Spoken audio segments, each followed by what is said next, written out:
Pai Santo e Pai querido, nós somos gratos a Ti, Senhor. Primeiramente, nós agradecemos pelo privilégio que temos de servi-lo, de adorá-lo. Nós agradecemos porque um dia a Tua misericórdia nos alcançou, mesmo não havendo em nós nenhum mérito, nem algo que pudesse atrair o Senhor para nós, mas ainda assim, pela Tua graça e pelo Teu amor, um dia a Tua graça nos alcançou. E hoje nós podemos dizer, ó Pai, que temos a salvação em Cristo Jesus por causa da Tua graça.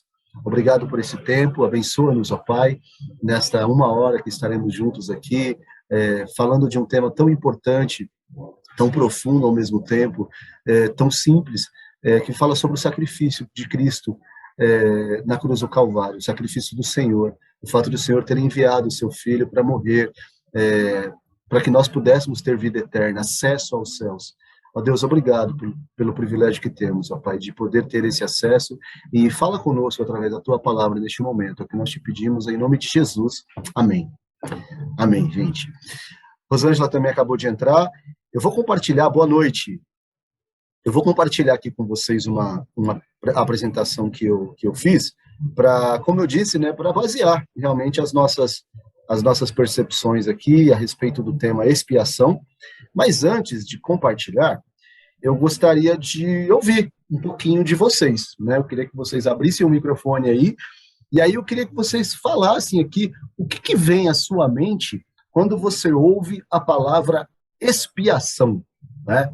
Então, acredito que seja um tema aí familiar, né, para nós que estamos aí caminhando com Cristo, né, na nossa caminhada com Cristo aí, alguns há décadas, outro há pouco mais de 5 anos, outros um pouco mais que isso, no meu caso já vai mais de décadas aí, então eu só não vou abrir aqui para não entregar a minha idade para vocês, tá bom?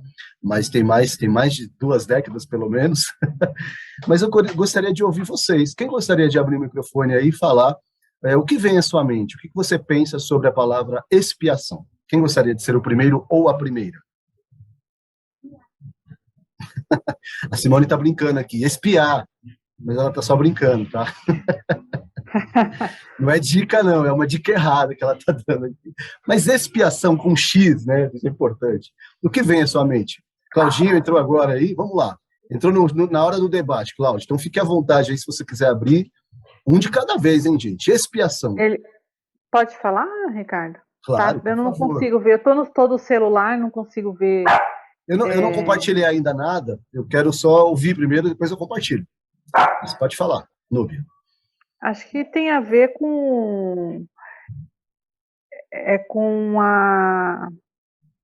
como se fosse uma forma de você tirar o pecado, né? Tirar ou algum sacrifício, alguma coisa nesse sentido. Legal. Expiar. Tem a ver expiação, com né? tirar o pecado. Perfeito. Quem mais gostaria de compartilhar? Além da Núbia. Thaís, que entrou agora, boa noite. Expiação. Nailson, Cláudio, Carlão, Vanessa. Era como era feito, né, lá no Antigo Testamento, né, isso que a Núbia comentou, que tirava o pecado do povo ali no animal puro, né, sem mancha e tal, e isso nos remete também a Cristo, né, que tirou os nossos pecados também no período mais próximo, né, e eu acho que é isso aí. Legal. Cristo de forma definitiva, né, e no Antigo Testamento era algo temporário, né, mas a gente vai falar um pouco sobre isso também. Bem legal, né, se você ter tocado, né, feito esse paralelo entre o Antigo, né, o Antigo Testamento e os dias que nós vivemos hoje. Muito bem. Alguém mais? Além do que foi falado, quem gostaria de compartilhar? Pode falar, Rosângela. Boa noite, pessoal. Então, eu entendo como o sofrimento compensatório da culpa de outro. Um sofrimento compensatório da culpa de outra pessoa. Perfeito. Perfeito. Legal. São boas definições, excelentes definições. Agora sim eu vou compartilhar minha tela, e aí eu vou pedir para vocês só darem um sinal aí quando vocês estiverem vendo.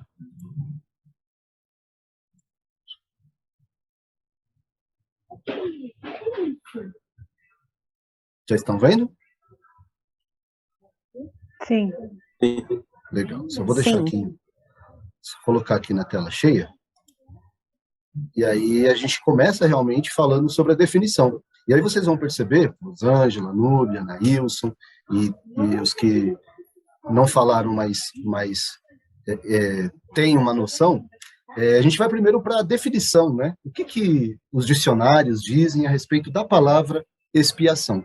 E aí vocês vão perceber que está muito próximo, realmente, daquilo que vocês disseram.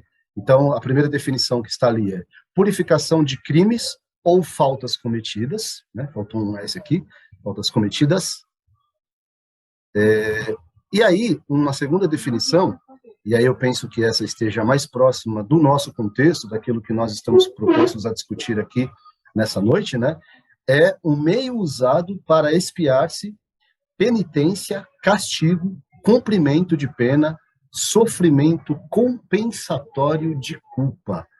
Então vejam aí que, de certa forma, né, as percepções que vocês trouxeram estão de fato muito próximas ao conceito geral, né, mais abrangente do que é exatamente a palavra expiação.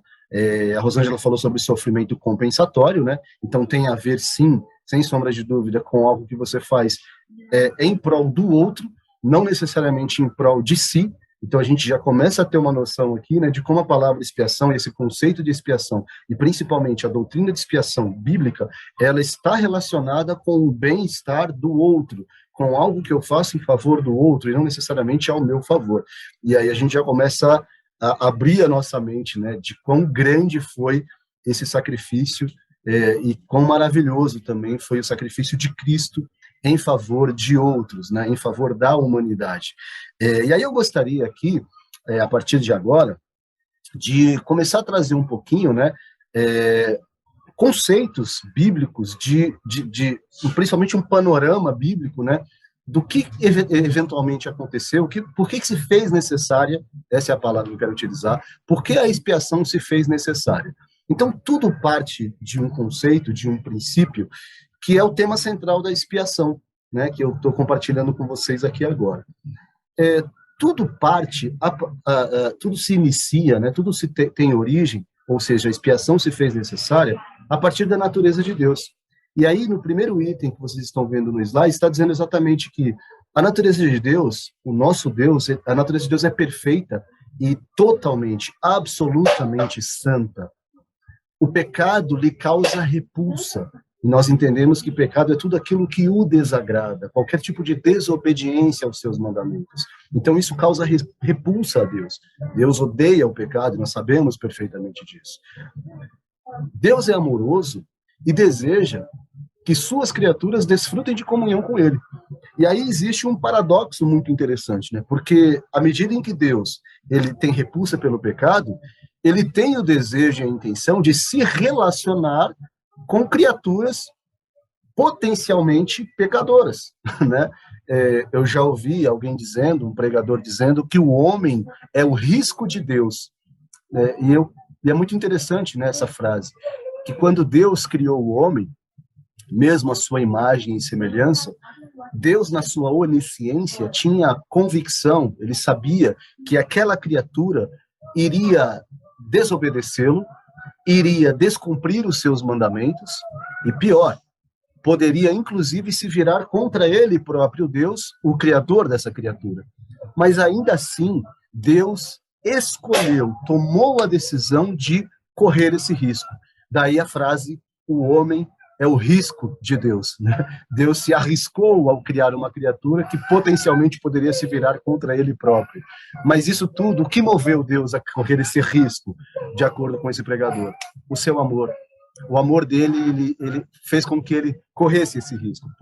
E aí isso é tão interessante, né? Deus, ele possui dois atributos que estão em oposição mútua, e eu tenho certeza que foi falado muito sobre isso. Deus é caracterizado por santidade amorosa e por um amor santo, né? Eu acredito que nesse período que nós estamos ouvindo as mensagens baseadas em Naum, né? Principalmente na semana passada o Davi pregando e hoje o Rogério, nós observamos nessa questão de um Deus que está interessado na redenção do povo, mas que faz alertas antes de tomar a decisão de utilizar a justiça. porque ele não pode negar a sua justiça, mesmo o seu amor sendo um amor incomparável. Então, são duas características que caminham muito juntas, né? Então, esse é o cenário, a natureza de Deus. O papel da lei. Então, diante de toda essa natureza de Deus, a lei ela deve ser encarada, né? Tanto a lei dada no Antigo Testamento, quanto a palavra de Deus, né? A lei perfeita da liberdade, como a própria palavra de Deus se auto-intitula, né? Ela é um meio de relacionamento com Deus pessoal. E a violação da lei, da palavra, do que a palavra de Deus nos ensina, independente se é no Antigo ou no Novo Testamento. Então, quando eu estou falando da lei aqui, eu não estou falando necessariamente apenas sobre a lei de Moisés, sobre os 10 mandamentos ou outros tantos mandamentos que foram destinados em um contexto específico ali para o povo de Israel. Mas a lei no sentido genérico, né? A palavra de Deus, quando ela é violada, quando ela é desobedecida, quando ela não é cumprida, acarreta merecido castigo, né? E há um claro vínculo entre o pecado e a atribuição da punição. O texto de Gálatas 6, 7 e 8, coincidentemente citado pelo pregador hoje de manhã, pelo Rogério, fala que com Deus não se brinca, né? Aquilo que o homem semear, isso também se fará. Então, há uma evidente relação de causa e efeito entre pecado e punição. A punição, ela é inevitável e não apenas possível. Nós sabemos que se o homem pecar, não é que existe a possibilidade dele ser castigado, punido, mas é algo que de fato irá acontecer. E aí, que visão interessante, né, quando nós olhamos para isso. Então, nós temos, de um lado, um Deus perfeito, puro, santo, que repulsa o pecado, mas que, todavia, está muito interessado em se relacionar com o homem. E a gente tem, de um outro lado, um homem com uma natureza pecaminosa, que está sempre em busca de... É muito interessante, né? A inclinação do homem, ao contrário do que nós podemos pensar, né? Do que o mundo pode pensar, é sempre para o mal e não para o bem, né? Isso é uma triste realidade. Evidentemente, nós não gostaríamos de estar nessa situação, mas a triste realidade é que a nossa inclinação, a minha inclinação, a inclinação de cada um nessa sala, é para o mal e não para o bem. Estar inclinado para o mal nos dá uma ideia de que nós precisamos nos esforçar para cumprir e fazer o bem, porque não fazemos, isso não é natural, não é nato, ou seja, nós não fazemos o bem naturalmente. Olha que loucura, né? Explode a nossa cabeça quando a gente pensa dessa forma, né? Mas, biblicamente falando e sendo transparente com as Escrituras, nós vamos entender isso. Nós chegamos a uma conclusão, em um determinado momento da nossa carreira cristã, nós começamos a perceber que nós precisamos nos esforçar muito para fazer o bem. E não precisamos nos esforçar nada para fazer o mal. É uma visão interessante, e eu gostaria até de abrir aqui um pouquinho essa discussão, antes de nós avançarmos, né, pensando que nós temos aí ainda muito tempo para falar a respeito desses temas, mas eu gostaria de ouvir vocês um pouquinho também em relação a esse ponto. Eu vou até deixar de compartilhar, eu vou continuar compartilhando, mas eu quero olhar um pouquinho para vocês aqui, para a gente poder falar um pouco sobre isso. Até aqui, quem gostaria de complementar algo sobre essa questão da natureza de Deus e o papel da lei, e esse conceito, né, da inclinação que nós temos, não para o bem, mas para o mal, né? Como eu disse, uma triste realidade que nós não gostaríamos de encarar, mas que está totalmente ligada, né, ao nosso modo de ser e à nossa forma de agir, inclusive. Quem gostaria de complementar? Eu estou tentando abrir aqui para olhar vocês, mas eu não estou conseguindo, mas, por favor, fiquem à vontade, abram o microfone e podem falar. Alguém? Só um complemento? Pois não. Nailson. Tá bem claro, né, que a natureza de Deus ele é justo, né, é santo, e só para complementar, né, e o papel da lei que aponta o pecado, né, a lei ela veio para mostrar o pecado, né, e a graça, né, veio sobrepor esse pecado para nos limpar, né. Exato. É só um complemento aí. Não, perfeito. E é algo que nos dá essa ideia, né, de que nós estamos realmente, se nós estivermos dispostos, como eu falei, a sermos transparentes com a palavra, a gente vai entender isso, né? Então, a lei, como você bem colocou, foi um mecanismo que Deus utilizou para nos mostrar, né? Para nos provar a nossa incapacidade de termos em nós mesmos algum mérito, né? Então, isso é um ponto muito interessante. E é justamente sobre isso que eu vou falar. Então, falamos sobre a natureza de Deus, falamos sobre o papel da lei, como o Nailson bem complementou. Então, agora a gente vai falar sobre a condição humana. Não? Então, diante desse cenário, qual é a nossa condição, né? Se entendemos corretamente a doutrina da depravação total do homem, ou seja, que ele é incapaz de se libertar sozinho de sua condição pecaminosa, consequentemente, a doutrina da expiação, para cumprir o que precisava ser feito pela humanidade, deve ser realizado por alguma outra pessoa, livre dessa condição pecaminosa, em favor dos seres humanos. Aqui a gente começa a abrir um pouquinho essa discussão, né? Então, como foi falado, a gente viu na definição que expiação tem a ver com algo, com uma ação compensatória. Mas diante da condição que o homem se encontra, que nós, seres humanos, nos encontramos, nós não teríamos em nós mesmos condição alguma de um de nós, seja quem fosse, assumir esse papel, né? Poderia perfeitamente alguém, muito piedosamente, se colocar à disposição de Deus, por exemplo, para fazer esse papel compensatório, né? Ou seja, morrer em favor dos outros, mas não teria nenhuma eficácia. Porque, conforme está dizendo aqui, o homem, na sua condição pecaminosa, por causa da sua natureza, por causa da queda e da desobediência, e acima de tudo da incredulidade, né? E quando nós olhamos para o Éden, a gente pode crer e concluir de que houve ali, além da desobediência, mas a desobediência ela foi fruto, ela foi resultado da incredulidade. Porque a partir do momento que Adão e Eva não creram naquilo que Deus havia ordenado, naquilo que Deus havia os ensinado, então a incredulidade teve como salário, teve como resultado a desobediência. E a desobediência gerou, então, a queda permanente e permanente da humanidade, e somente através da interferência do próprio Deus, sempre Ele nos dando uma solução através de Cristo. Então, nós tivemos uma condição não mais caída, mas uma condição de redenção. Então, essa definição é muito interessante. Eu pretendo depois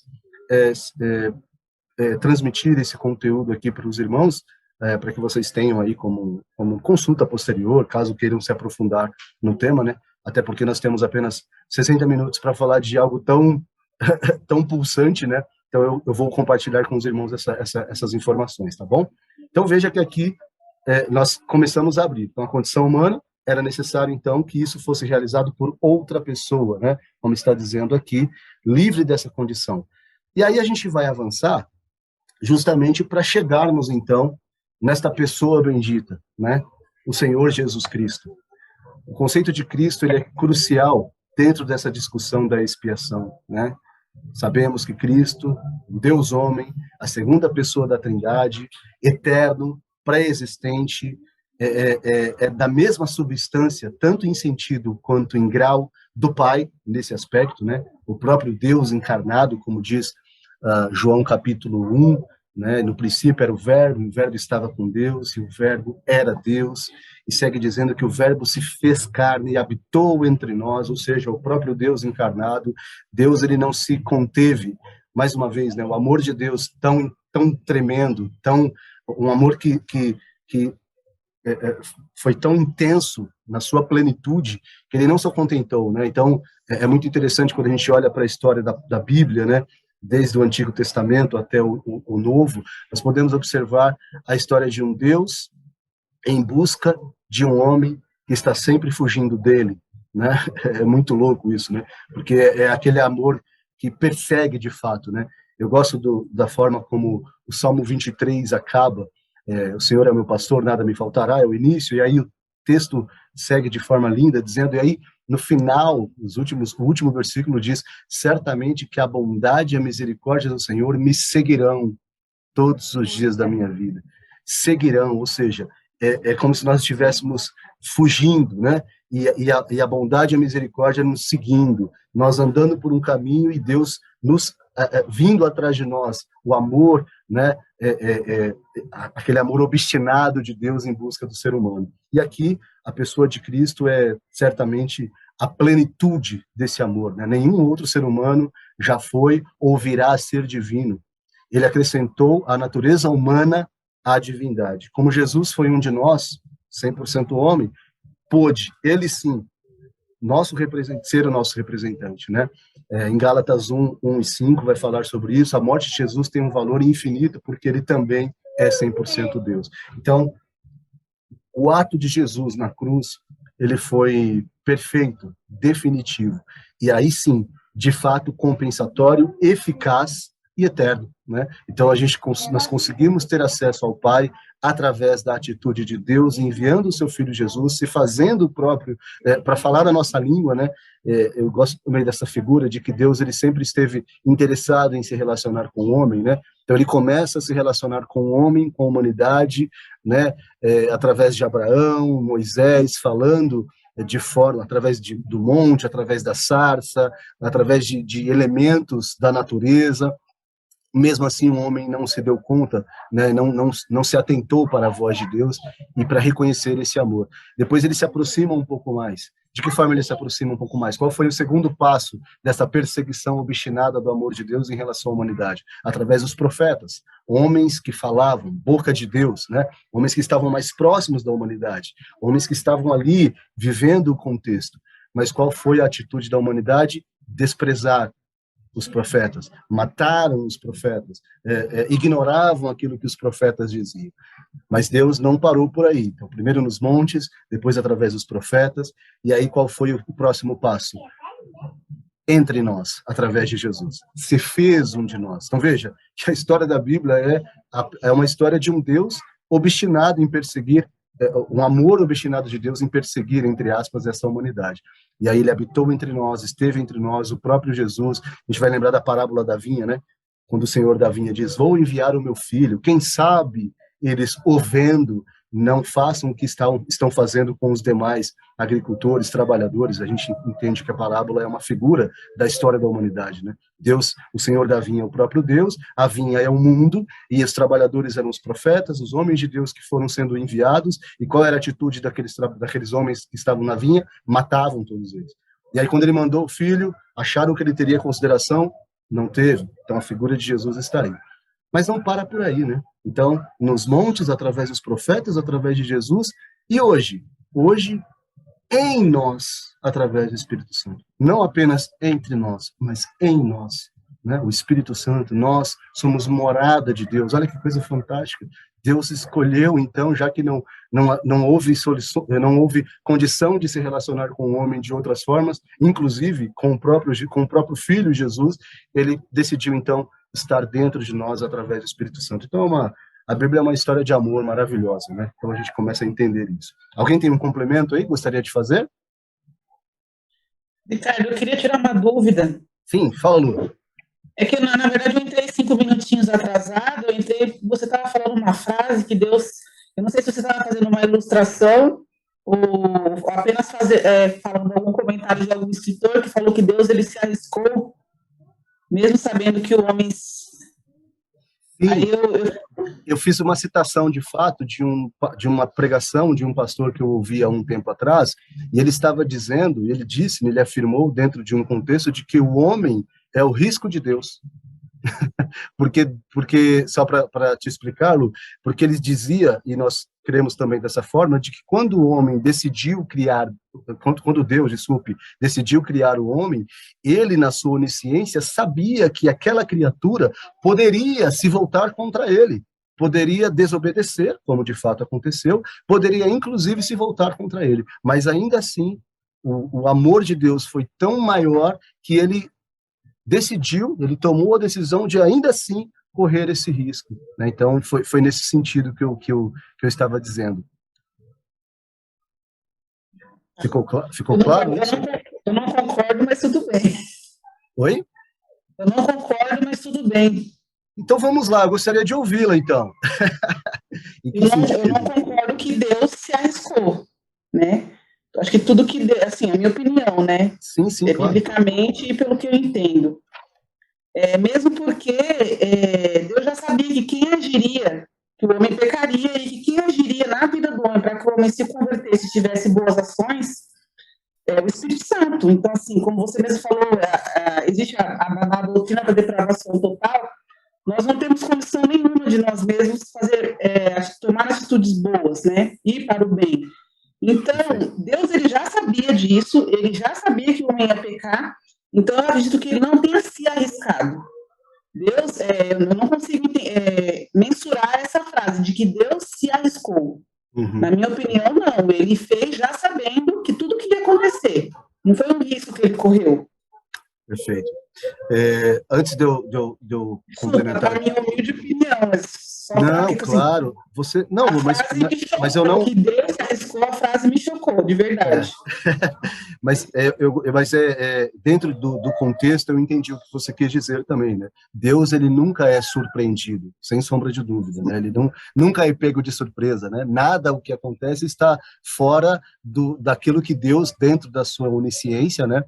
Ele já sabia que, evidentemente, o homem se voltaria contra ele. Ele já sabia que o homem, inclusive, alguns, né? Não estou dizendo, quando eu digo o homem, eu estou falando a humanidade como um todo, né? Que o homem, inclusive, os ateus, né? Não creem na existência dele, né? Então, mesmo sendo uma criatura dele, não creem na existência dele. Então, evidentemente, tudo isso Deus já sabia. Mas o que eu quis dizer, né? É que ainda assim, quando eu utilizo a palavra risco, é no sentido de que Deus, na sua soberania, e aí a gente pode abrir essa discussão aqui, eu acho que é interessante também. O que vocês acham? Vocês acham que Deus não poderia criar homens, mulheres, criar toda a humanidade e condicionar esta humanidade, essa criatura, essas criaturas, todas, sem exceção, a amarem e o adorarem? Deus não poderia fazer isso? O que vocês acham? Não sei se a minha pergunta ficou clara. Talvez. Como os anjos, porque os anjos eles já são condicionados a obedecer, né? Sim, mas a pergunta é, vocês acham que Deus não poderia fazer isso? Sim. Poderia. Se quisesse, poderia. Sim. Então, alguém gostaria de complementar aí, gente, algo, antes da gente concluir aqui e seguir nessa... Eu gostaria de complementar uma coisinha. Pois não. É o Cláudio, né? Isso, sou eu, Ricardo. Desculpa, eu não estou vendo vocês. Aí, não, fique em paz. pode ir, Cláudio. Em partes, eu concordo um pouco com a Lu também, né? Quando a gente ouve a palavra risco, remete de que... A palavra em si remete que, de repente, ele não saberia. Certo. Mas eu creio que não, que ele saberia sim, né? Talvez a condição seja dele fazer uma criatura, ele fazendo, sabendo que muito provavelmente essa criatura se voltaria com ele. E ele poderia sim fazer condicionado. Sim. Eu acho isso. Agora, uma outra coisa que a Lu comentou, que os anjos eles foram criados condicionados, eu nunca tinha visto isso, né? Até porque Lúcifer se voltou contra ele, Foi um né? anjo, sim. Foi um anjo. Depois da queda de Lúcifer, os anjos foram condicionados. Eu não me coloquei bem. Foi pós-Lúcifer. E pós-Lúcifer e os anjos caídos, né, Lu? É isso que você quis dizer, né? Sim, sim. Perfeito. Mas eu ouvi uma vez de um pregador também, né, Rodrigo Silva, que eu sigo. Arqueólogo ele também, fala né? que... Isso, arqueólogo. Eu também sigo ele. Eu também sigo ele. E ele comenta algo, né, que se tem uma coisa que a gente pode dizer que Deus se permite é deixar ser rejeitado. Ótimo. É isso. E aí, quando alguém mais quer complementar, porque aí eu sigo aí no comentário que a Luz fez e a gente segue aqui, pode ser? Alguém gostaria de complementar? Rosângela, Nailson? Eu gostaria, sim. Thaís, vai lá. Eu também penso com a Luz, né? É estranha essa palavra e entra naquela discussão que todos perguntam, mas se Deus sabia que o homem ia pecar, ia se rebelar, por que ele criou o homem, então, né? E essa é uma pergunta que muitos fazem. Eu acredito que, mesmo assim, os planos de Deus não são frustrados, tanto que ele vai ter um povo, e tem um povo que é escolhido por ele, que vai adorá-lo, né, eternamente. Então, o plano dele não foi frustrado, desde a eternidade já era isso mesmo que ia acontecer. Perfeito. Então, entra bastante nisso daí, né, que as pessoas não entendem, mas você sabia que ia pecar, então, aos olhos das pessoas não parece justo, porque uns vão ser condenados, Deus já sabia, então para que fez? Aí entra nessa discussão sem fim, né? Mas, isso é muito interessante, porque se nós formos observar, quando o próprio Cristo, né, e nós estamos vendo aqui, inclusive nesta tela, aqui nesse slide, que ele é o próprio Deus homem, quando ele escolheu os 12 apóstolos, entre os 12, ele escolheu um que ele saberia que o trairia, tá? Então, e mesmo assim ele escolheu. Então, talvez, de fato, né, é uma discussão muito interessante aqui, talvez fora de um contexto, utilizar a palavra risco, de fato, pode ser mal interpretado, né? Mas quando eu disse que o homem é o risco de Deus, citando, inclusive, uma mensagem, né? Vale lembrar que eu estou citando uma mensagem que eu ouvi, tá? E eu entendi o contexto, mas também não tinha olhado por este outro lado. Então, por isso que é interessante nós, né, na discussão das ideias, que nós nos tornamos pessoas mais inteligentes, né? A gente fala risco, né? Risco quem corre somos nós, né? Isso. Da versão assim, tipo assim, não sei o que vai acontecer, vou arriscar, vai, vamos fazer esse pouco. E Deus não é assim, de forma alguma, né? De fato. Claro. E foi o exemplo que eu citei em relação a Cristo, né? Quando ele escolheu Judas Iscariotes, sabendo que ele o trairia, e ele o selecionou. É muito interessante essa visão, né? Ele o selecionou. Deixa eu falar um negocinho. Pois não. Na verdade, a questão toda é a separação, a linguagem humana,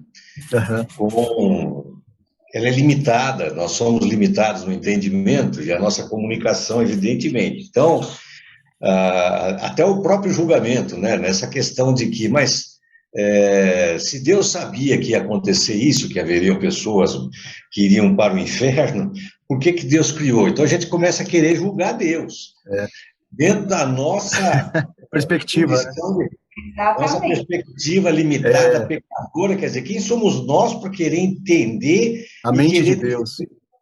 Não, Deus está errado, porque se ele sabia, ele não poderia ter feito. Quer dizer, isso é um julgamento que nós fazemos. Perfeito.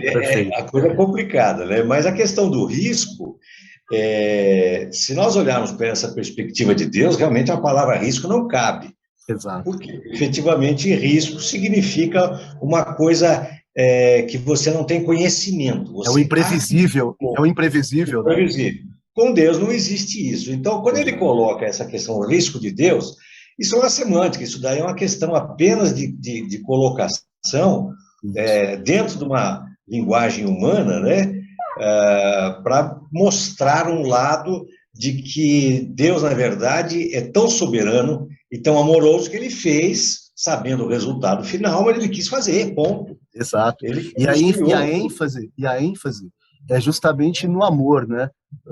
E aí, por isso que foi interessante vocês trazerem essa perspectiva, tanto a Lu, quanto a Rosângela, o Cláudio, enfim, e agora você, Décio, que sem saber que é você, eu sei que é você, porque sua voz é inconfundível, afinal de contas, né? Eu não estou vendo você, mas é óbvio, todos aqui sabem que é o Décio que está falando.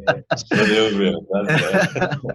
E assim, é muito interessante porque foi o que eu disse. Seja bem-vindo, Décio. Foi o que eu disse, né? Na discussão pensando nessa semântica, né, Décio, que você colocou, quando eu estava ouvindo esta mensagem, a frase não me causou espanto, porque talvez eu estava contextualizado em um clima, em um momento da pregação ali, naquela pregação efusiva, né?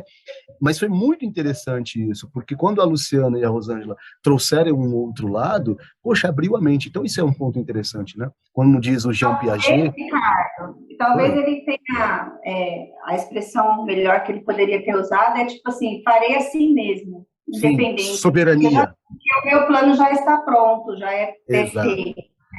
A soberania, né? Não é porque o homem vai se rebelar que eu vou mudar de ideia. Talvez ele queria passado essa ideia, talvez. Mas olha, mas é muito interessante, porque... Está provando o amor dele para conosco também, isso, né? a ênfase é no amor, né? quando você falou a palavra risco, ela me Isso. surpreendeu, mas eu entendi pelo lado da ênfase no amor, Ricardo. Perfeito, Por isso não perfeito. fiz o questionamento, mas eu entendi, Não, mas obviamente, e acho que você até usou assim a expressão aspas, né? é isso, eu Na hora que utilizei estava aspas, fazendo. mas foi muito Você usou aspas, importante. mas Mas eu, sim, a discussão é boa, mas eu, da forma como você colocou, eu entendi que era para provar mais uma vez. Eu sei que vai acontecer, mas eu sou o amor, né? Eu sou o próprio agora, amor, e eu sou acima de tudo isso e perfeito. vou fazer. Acho que foi por esse ângulo que eu enxerguei. Mas assim, aproveitando, pois não, pode falar, Rô. Eu acredito que além de demonstrar o amor, é a glória de Cristo, que está acima de tudo, né? Exatamente. É a glória de Cristo. Perfeito.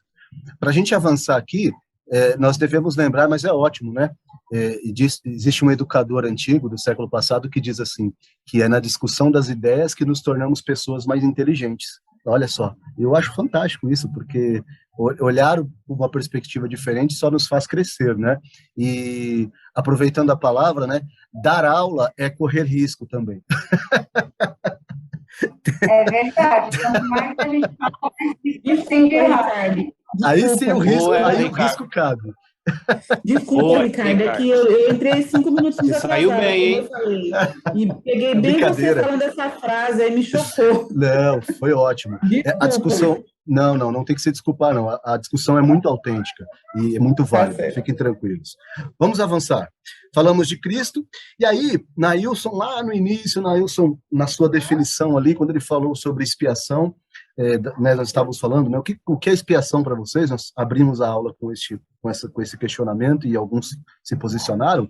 Ele citou a questão do Antigo Testamento. Então, basicamente, né, nós sabemos, temos esse conhecimento de que os sacrifícios aqui chamados veterotestamentários ou do Antigo Testamento tinham o objetivo de provocar uma mudança em quem sacrificava, também de apaziguar Deus e substituir o pecador. Então, tem essa questão também, né, do compensatório que a Rosângela falou. O sacrifício constituía a confissão da culpa pela pessoa que sacrificava. Havia também, né, a questão da imposição das mãos, significava a transferência da culpa do pecado para a vítima. Cristo, então, realizou uma morte expiatória, que está ligada aos sacrifícios, e no Antigo Testamento, no sentido de que a imposição das mãos era uma forma também de ilustrar isso. Então, aqui eu coloquei a imagem clássica do tabernáculo, né, que talvez seja aí o maior símbolo desse momento em que o povo se reunia para estabelecer, enfim, consumar esses sacrifícios. Avançando um pouquinho, ensinamentos do Novo Testamento, né? Então, esse panorama ele é interessante. Então, a gente começou lá com a questão da natureza de Deus, depois nós fomos para a lei, vimos a condição humana, entramos um pouquinho como a forma como o Antigo Testamento trata esta questão da palavra expiação, que é o tema aqui da nossa discussão, e agora nós estamos avançando aqui para falar um pouquinho sobre no Novo Testamento, começando com os evangelhos, né? Então Jesus acreditava que veio, ele tinha convicção de que ele veio realizar a obra do Pai, né? Os textos, eu estou me limitando a não utilizar muito, tá, gente? Porque senão a gente, talvez, como eu falei, como eu vou compartilhar esse material com vocês, depois os irmãos fiquem à vontade para explorar mais, passear pelos textos, né? Mas eles estão aí com este propósito também, tá bom? A obra do Filho não é independente nem distinta da obra do Pai, então não havia, em hipótese alguma, né, essa distinção no sentido de que Jesus veio aqui, aquela coisa, né? O pai enviou o filho lá para passear e de repente as coisas deram errado. Não foi nada disso que aconteceu, né? O pai se envolveu pessoalmente, pois a penalidade recaiu sobre o filho Jesus, né? E também Cristo estava plenamente convicto de que a sua vida e morte constituíam um cumprimento das profecias do Antigo Testamento, aqui a palavra utilizada mais uma vez, veterotestamentárias, que se referem lá às profecias do Antigo Testamento, e principalmente em Isaías capítulo 53, como nós bem sabemos, né, é um descritivo perfeito, né, da obra de Cristo, do sacrifício de Cristo. É bem interessante porque, não sei se vocês vão se recordar também, eu me lembro quando lançou, né, o lançamento do filme Paixão de Cristo, esse bem conhecido do Mel Gibson. Acho que todos aqui já devem ter assistido pelo menos uma vez na vida. Sim ou não? Sim? Todos? E Sim. filme? Sim, é um filme Sim. forte, né? Com cenas muito fortes, inclusive. E eu me lembro bem que na época em que ele estava ainda no cinema e muitas pessoas assistiram, e na sua grande maioria pessoas que não eram crentes, não conheciam profundamente a Bíblia, não tinham nenhum relacionamento com Cristo e etc. Mas um camarada que trabalhava comigo na época me chamou a atenção. Porque a discussão, até em capas de jornais, era quem matou Jesus, né? Foram os judeus que mataram Jesus. Ah, mas o povo judeu, aquele povo terrível, um povo cruel, como é que pode matar Jesus?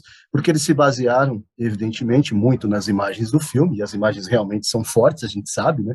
Quando a gente revê o filme de vez em quando, sempre nos causa um pouco de impacto, né? Porque são imagens muito fortes, mas aí criou-se essa discussão. Eu me lembro que o filme suscitou uma discussão que até então estava, né, de certa forma, não se falava tanto, não estava em evidência, e o filme evidenciou essa discussão.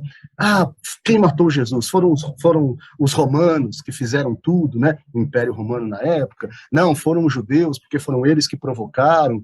Não, mas foi Jesus que se entregou, foi ele próprio que quis. Então, é muito interessante, né, como o mundo, né, o homem natural, não compreende, né, as coisas espirituais, porque de fato lhe parecem loucuras, até citando o que a palavra diz. Mas é claro, nós temos esse conhecimento de que havia um alinhamento perfeito entre o Pai e o Filho. Jesus, em nenhum momento, mais uma vez, foi surpreendido, né, até utilizando a discussão anterior, em nenhum momento ele foi pego de surpresa no sentido de que, puxa, sério que vão me matar? Ah, meu Deus, e agora? Pai, me ajuda, né? Então, tudo isso está muito, muito ligado. Então, Jesus via a si mesmo como o nosso substituto, né? Em João capítulo 15, 3, a clara noção de que a videira, né? A videira verdadeira estava ali. João, o Batista, testemunhou de Jesus como sacrifício, né, no capítulo 1, 29 do Evangelho de João.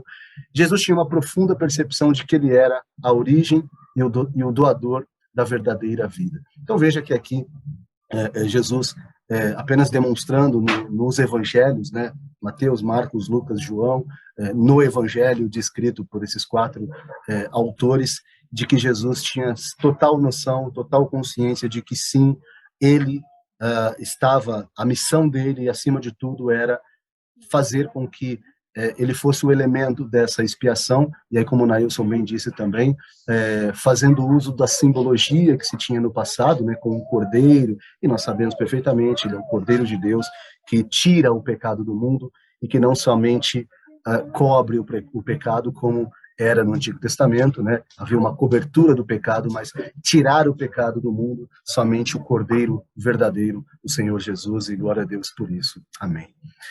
Bom, seguindo, vamos aqui agora nos textos paulinos, né? Eu escolhi esse Paulo aí que eu achei ele mais simpático, tá, gente? Mas poderíamos escolher qualquer outro. Eu achei esse Paulo aí mais... ornou um pouco melhor aqui com os slides. Eu tinha achado outros Paulos aqui muito feios. Esse foi o mais simpático que eu achei, então por isso escolhi ele, tá? Mas sabemos que é apenas uma figura, tá? E o apóstolo Paulo, né? Ele identifica também, iguala o amor e a obra do Pai com o amor e a obra do Filho, né? E aí textos estão aí, 2 Coríntios 5:19, Romanos 5:8, sabemos até de cabeça, né? Deus prova o seu amor para com os homens, no fato de Cristo ter morrido por nós, sendo nós ainda pecadores, né? E os textos vão dizendo assim.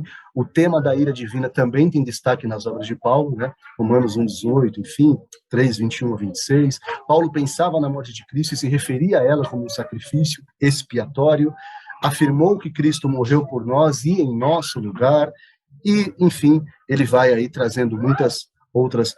Eu percebi que cortou aqui uma frase, em um outro slide também, eu vou complementar, tá? Deve ter sido algum erro aqui na hora de digitar, mas eu vou complementar antes de enviar para vocês, eu faço esse compromisso aqui com os irmãos. Como estamos de horário, irmãos? Eu estou sem relógio. Temos 9 minutos, é isso? 9 minutos. Perfeito. Vamos avançar aqui. Alguém gostaria de complementar algo a respeito do que foi falado, tanto em relação ao tema expiação nos evangelhos, quanto nas epístolas paulinas, nos textos paulinos? Alguém? Não? Ok, vamos avançar aqui então. E aqui, nesses minutos finais, vamos aqui ao significado básico da expiação, né? Então, aqui alguns textos também para nos referenciar e nos dar base também, acho que é importante. Primeiramente, nós observamos aqui a palavra sacrifício, né? Hebreus 10, do 5 ao 18, né? O corpo de Cristo foi sacrificado, um sacrifício de uma vez por todos, um sacrifício único. A morte de Cristo é comparada com a oferta pelo pecado, né? Cristo foi a vítima e o sacerdote do seu sacrifício. Isso é muito interessante, né? Porque Jesus ele é identificado também como profeta, sacerdote e rei, né? Então é muito interessante, né? Então, quando ele esteve no seu ministério terreno, ele era profeta, sacerdote quando ele então se fez o sacrifício, enfim, e rei no futuro, né? Quando ele reinará juntamente com a igreja. Enfim, nós conhecemos também essas definições. Por isso que Jesus ele é profeta, sacerdote e rei. Propiciação, né, que também é um conceito que não se limita somente à teologia paulina, né? Havia também no Antigo Testamento esse contexto de propiciação, em Levítico capítulo 4, 35, né? Diante da ira de Deus contra o pecado e da declaração de que a oferta deveria ser apresentada ao Senhor para que o perdão decorresse de tal ato, né? Então concluiu-se que esse versículo aponta para um apaziguamento de Deus, né? No sentido de cobrir os pecados, como foi falado aqui, né? Somente Jesus, somente o Cordeiro verdadeiro, Cristo Jesus, tira o pecado. Aquela simbologia, aquele cerimonial do Antigo Testamento servia apenas para, eu gosto dessa palavra, né? Era um apaziguamento, apaziguava a ira de Deus, mas não era algo definitivo. Por quê? Porque também dentro da sua soberania haveria então a necessidade de que o próprio Cristo se fizesse homem, e aí sim este sacrifício eficaz, eficiente, válido e eterno, para definitivamente fazer com que Deus olhasse para a humanidade e não sentisse mais a ira no sentido da desobediência, mas o sangue de Jesus, que nos purifica de todo pecado, é o que nos faz aceitáveis diante de Deus, que conforme nós vimos no início da aula, é um Deus que tem repulsa e odeia o pecado, né? Então é um ponto muito interessante. E o conceito de substituição, né? É um conjunto de passagens que falam de Cristo tomando o nosso lugar, nos substituindo, muitos deles, tanto no Antigo quanto no Novo Testamento, e também no conceito de reconciliação. Então, veja, sacrifício, propiciação, substituição e, finalmente, reconciliação. Então, a morte de Cristo põe fim à inimizade, à alienação entre Deus e os homens por causa do pecado, por causa da desobediência.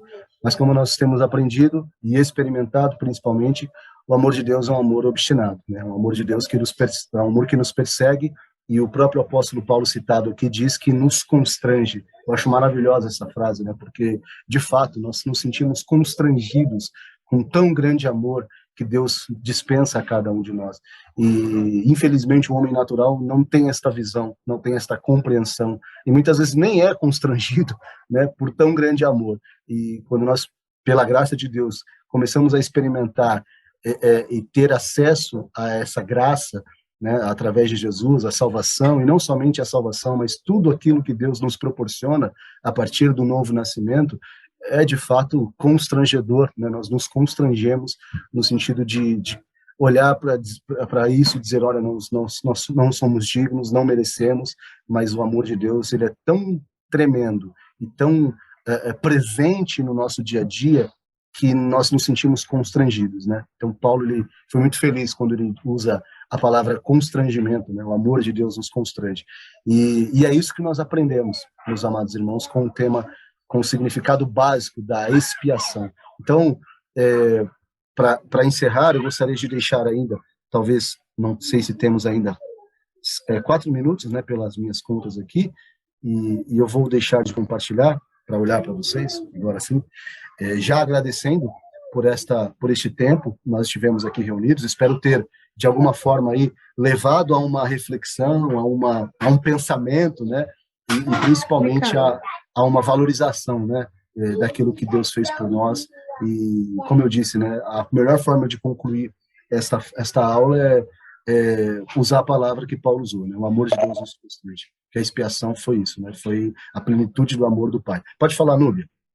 Eu estava levantando a mão porque eu falei, acho que ele não está vendo a mãozinha Não tava, me do, perdoa, do gente. aplicativo. Eu não tenho essa Tá bom. tecnologia toda aqui de olhar um computador e outro e tal. Eu só tenho um aqui, então quando Nem, eu estou compartilhando, eu não vejo vocês e vice-versa.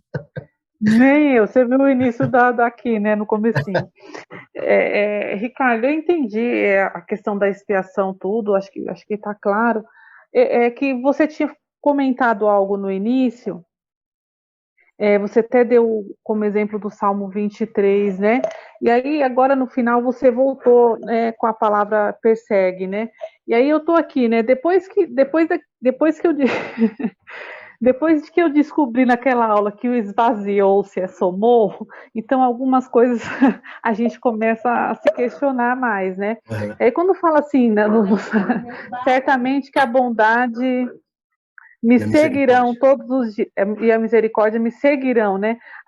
Aí que você trouxe para o perseguir, né? Para a questão da perseguição. Agora estou eu aqui me perguntando, né? Será que seria essa a tradução literal mesmo dessa palavra, né? Eu estou um pouco incomodada com essa questão, mas Perseguir.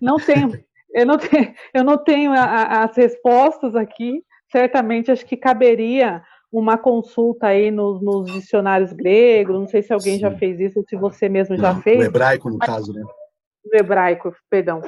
E eu estou um pouco incomodada, que seria isso mesmo. Mas olha, eu vou fazer uso da experiência do Décio aqui, quando ele usa a semântica, né? Acho que foi muito feliz a definição, que é basicamente isso, né? Quando eu disse lá, porque assim, se nós observarmos o contexto bíblico, nós nunca nos interessamos por Deus, né? Precisamos ser honestos aqui nesse sentido. Foi sempre ele que se interessou por nós, e texto clássico que diz que nós o amamos porque ele nos amou primeiro, né? Então a iniciativa sempre de Deus, nunca do homem. Eu acho que esse é um ponto, até pela condição depravada do homem, né? No sentido da queda, nos leva a essa condição. Claro que depois que nós temos o conhecimento, a gente tem até um pouco de dificuldade de engolir isso. Poxa, mas como assim, né? Mas a condição do homem, inclusive a nossa também, né?